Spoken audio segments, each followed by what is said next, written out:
তাহলে আমার নবী আজকে যার জুলুসে এসেছি, আমরা মরা নবীর জুলুসে আসি নাই, আমরা জিন্দা নবীর জুলুসে এসেছি, ঠিক কিনা? জিন্দা রেখেছেন কে? আল্লাহ। আরো জোরে বলেন না কে?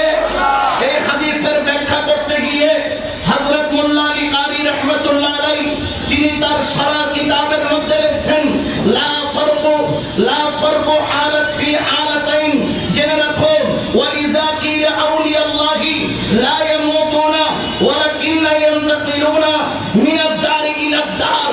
এই হাদিস দ্বারা হযরত মোল্লা আলী কারি বলেন, ওরে জগতের মানুষ, তোমরা শুধু নবী জিন্দা দেখছো তা নয়, আমি মোল্লা আলী কারি দেখতেছি এই হাদিস মতে নবীও জিন্দা, এই হাদিস মতে সাহাবারাও জিন্দা, এই হাদিস মতে মাওলা আলীও জিন্দা, এই হাদিস মতে ইমামে হাসনাইন কারিমাইনও জিন্দা, এই হাদিস মতে আমার গৌসে পাকও জিন্দা, খাজা বাবাও জিন্দা, গৌসুল আজম ভান্ডারিও জিন্দা, হযরত আলী রাজা কানু শাহ রাহমাতুল্লাহ আলাইহিও জিন্দা।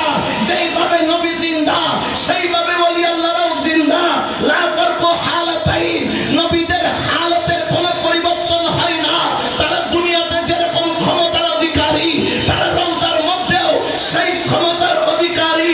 ওয়ালিযা কিলা আউলিয়াল্লাহি লা ইয়ামুতু, যেইভাবে নবী রওজার জিন্দা, সেইভাবে আলী রাজা কানু শাহ